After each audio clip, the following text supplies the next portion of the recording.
Are you a business owner stuck in fear, doubt, and worry about what the marketplace will look like in the future? Then this show is for you. Strap on your seatbelt and get ready to disrupt and innovate. Here's your host, Lisa Levy.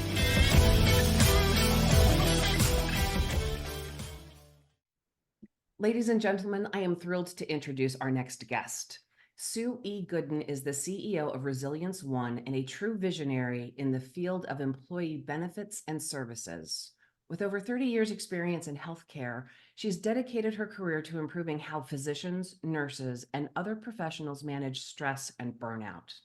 She's a graduate of the University of Denver, holding a master's degree in exercise physiology, and also studied entrepreneurship at the University of Colorado. Her experience and leadership have led her to launch Resilience One as a national brand supporting healthcare workers' resilience and promoting integrative health and wellness. A true visionary and a strategic leader, Sue is passionate about integrating health and well-being into the healthcare system. She's actively creating partnerships to address employee burnout through a high-tech and high-touch approach. Join us today as we dive into Sue's journey, her innovative solutions, and her mission to optimize the quality of healthcare through integrative health and wellness. Sue, welcome to the conversation. Thank you very much, Lisa. It's a pleasure to be here today. I am so excited to have this conversation and for you to share your story with the audience.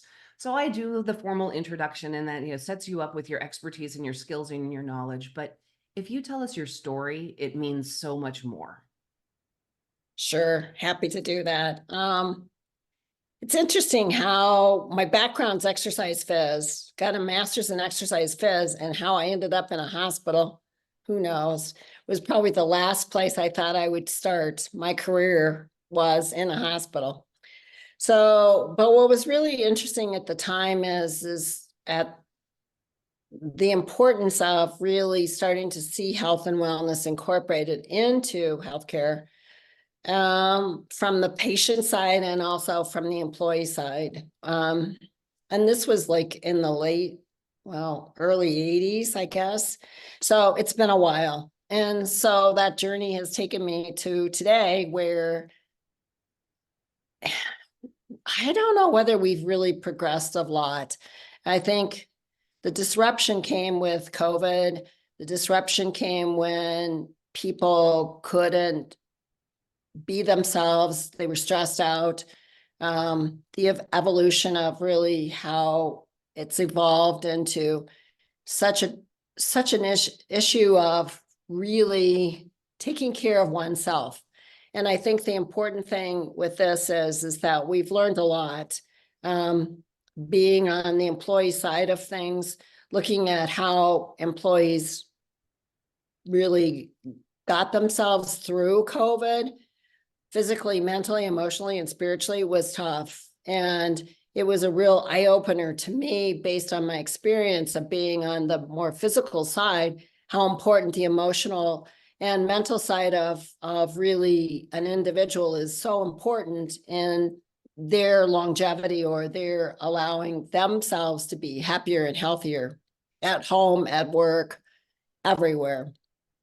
So I think that was the big eye-opener for me and the huge opportunity for us to really look at how we can take care of ourselves better, physically, mentally, emotionally, and spiritually, and how that really affects us as individuals on our day-to-day journey. Absolutely. And so with this, you're building Resilience One. What is the mission? What is it that you're doing? How are you helping these employees? Good question. I think what we've learned so much is, especially in healthcare, is that healthcare workers don't take care of themselves. They came into the field to take care of everybody else. And that's really the mentality, or their psyche was really, let's take care of other people. And what they realized is that they weren't taking care of themselves. And so we started creating programs, wellness lounges, roaming wellness to the floors, to really talk to nurses and physicians and healthcare workers about how to stay healthier, how to reduce their stress, because most of them live in a survival mode. in the fact that they didn't even know they were stressed because they live there daily and they don't understand how it has impacted their health. And so when we started looking at employees on a daily basis and sharing with them tools and techniques that they could use to stay happier and healthier, or at least to realize that they were stressed, and for them to take time for themselves during the day, either it was maybe breath work, meditation, just walking away, taking a few stretch breaks, whatever it was, to allow them to realize that, okay, I am stressed right now, but I can get better if I just take some time for myself. And so I think that's really the key thing. And what we've realized is that if you can manage somebody's stress and allow them to be happier and healthier at work, then they're interested in learning more about nutrition and exercise and sleep and some of the other lifestyle issues that go along. But what I've learned in healthcare is that physicians and nurses were never taught these kinds of things in school. And so it was the incorporation of these kinds of tools that need to come forward as we progress in society as far as helping us have a better healthcare system. We need to incorporate health and wellness. It's so interesting to me. COVID and the pandemic, right, has given us a spotlight onto this issue. But if we really stop and think about how we train in our professionals into healthcare, right? What physicians go through during their internships, their residencies, the shifts that nurses work, that it's normal course of business, 12 on, 12 hours on, right, is not something we see in normal businesses anymore. And yet we have these people in life and death situations working under constant stress and have been trained to since the beginning of their career. So taking this step, and COVID really, was shining the spotlight on it, but this is systemic, and it is part of how the industry trains up its employees, and yet has never looked at the whole person. So this really is truly at the heart and soul of it, disruptive by being aware of human need, our bodies, our psyches. We need health and wellness. We need to care for our whole being. Right.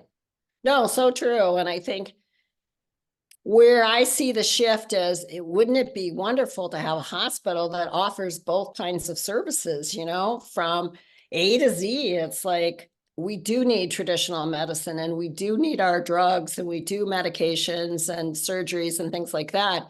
But we also, 80% of lifestyle issues are really affected by our physical, mental, emotional, and spiritual beings.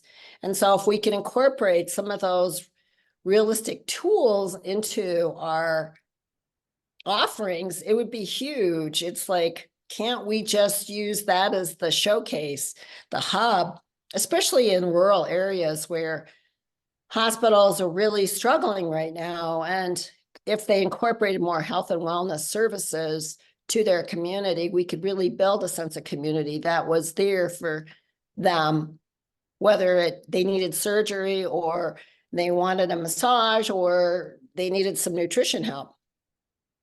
And right, we know, and I'm going to say it just to make sure the audience fully understands, right, that if we do some of these things on a regular and ongoing basis, we can mitigate the odds of other diseases happening.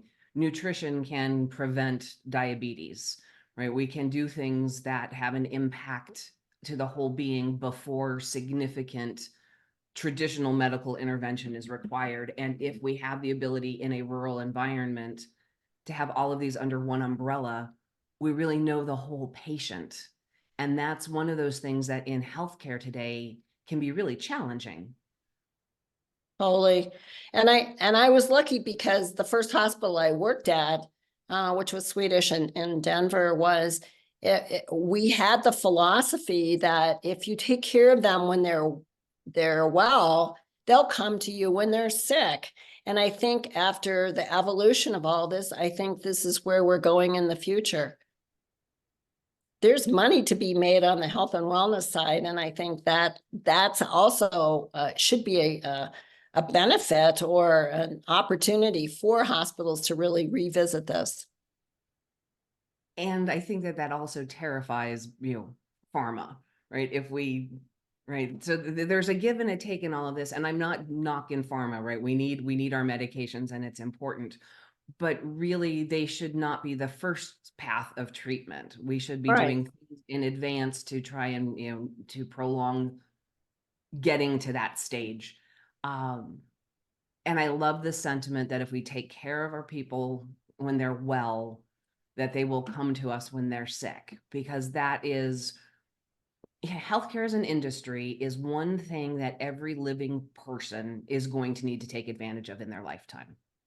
We all get sick. We all, it's inevitable at some point in time. We need to, we need some form of medical intervention. And typically when we get to the hospital level of an environment, we're at our worst. We aren't there because we're well and we're happy and everything is good. I like to say, right, even giving birth, right, is a traumatic physical, it's a physical trauma to the birthing mother. We are not at our absolute best when that is happening. And if we had a holistic relationship and an understanding of ourselves, our bodies, what we were doing but prior to being in that situation, everything that we would experience inside of a hospital would be easier on us. If we have our nutrition, right? If we have our nutrition, if we're healthy, if we understand things, right? That those, when we get to that point in time, we are better physically equipped to deal with the fact that you have to have a surgery, right? An appendix has ruptured. We don't have a lot of control over that. But if we are physically fit, if our nutrition is good, if we are in a good mental place, we will recover and go through that procedure more successfully. Absolutely, Lisa. Absolutely. And I think that the good news is I think value-based healthcare, which incentivizes a physician to keep you healthy, is working its way and is going to be impactful in the future. It has to be. The model has to change. And so with what you're doing to support physicians, nurses, and healthcare employees, you're putting them in the best possible situation to take care of their patients, so that we're improving the patient experience and their journey, because those who are in the position of providing care are at their best and not stressed, exhausted, and at their absolute wit's end. With what you're building with Resilience One and where you're at, what would you vision for 5 years from now? What changes does this make to those people who, join you on this journey? I think the hospitals are going to look totally different. It'll be a newer model where it is value-based healthcare, where we can really provide services, expert services, evidence-based services to a community that we serve, and be able to make the hospital a hub, a place for us to do more health and wellness and incorporate all those services so that they can generate more revenue. The community stays in better shape.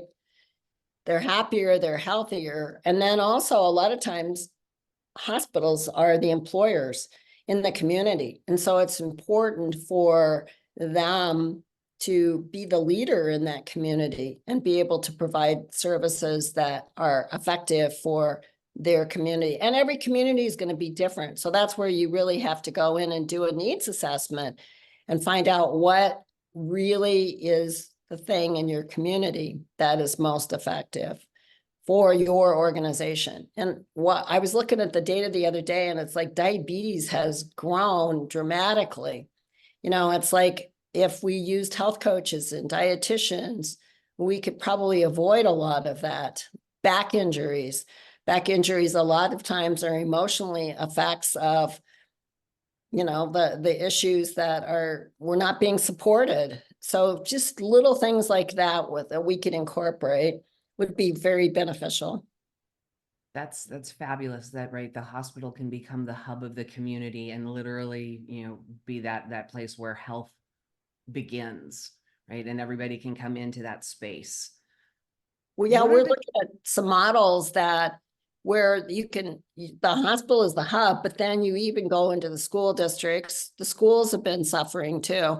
So then you can go in and take care of the schools, the kiddos, and the employees or the teachers, and then other small businesses within those communities can also be beneficial. So it's working together in collaboration to really bring that sense of community together.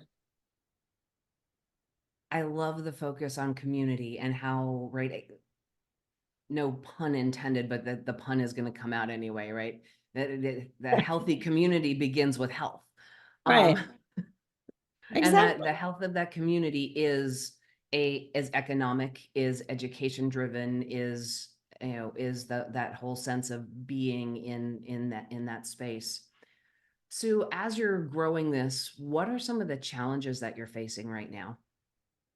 Well, finances is always a challenge. It's like a lot of these places, especially rural hospitals, are struggling for revenue and things like that. So it's I guess the financial part of it is the initial part. And I think that early adapters who are really willing to take the risk to identify this will see very big success in a short period of time. So I don't think it's a transition that's going to take forever.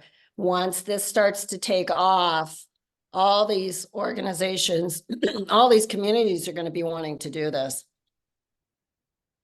Right. Once they see the impact, right, the proof is in the pudding, as that cliche goes, but right, once you can see it, being able to imagine it is a beautiful thing, but there are skeptical minds out there who want to see it, seeing is believing. And I agree. Once you have a track record and some success showing, I think that this is when you build it, they will come, and right. It will be a big aha. And so I look forward to seeing how that journey progresses and watching not the early adopters, but wave 2 when they get it, because that's going to be the big wave. Exactly. Thank you, Lisa. That's awesome. So if there are people who are interested in learning more about Resilience One, how do they find you? How do they find out more about the company?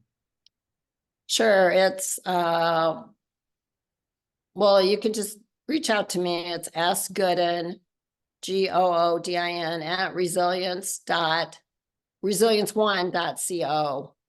We're located in Denver. I'm on LinkedIn. Fabulous. We'll make sure that we have a link to your LinkedIn and the website and the show notes for everybody. So it has been a fabulous conversation having you here today. I hope that the journey is fantastic and that people really see it and get it. And the future, this makes the change for the better that will affect communities in a very positive way. For those of you who are listening and the audience who joined us today, thank you for being here. And you know my rules, don't get left behind. Join me next time. That's it for today's episode of Disrupt and Innovate. Head over to iTunes and subscribe to the show. Every single week, one lucky listener that posts a review on iTunes will win the grand prize drawing, a $15,000 private VIP day with Lisa Levy. And be sure to head over to disruptandinnovate.com and get your free copy of Lisa's gift. And join us on our next episode.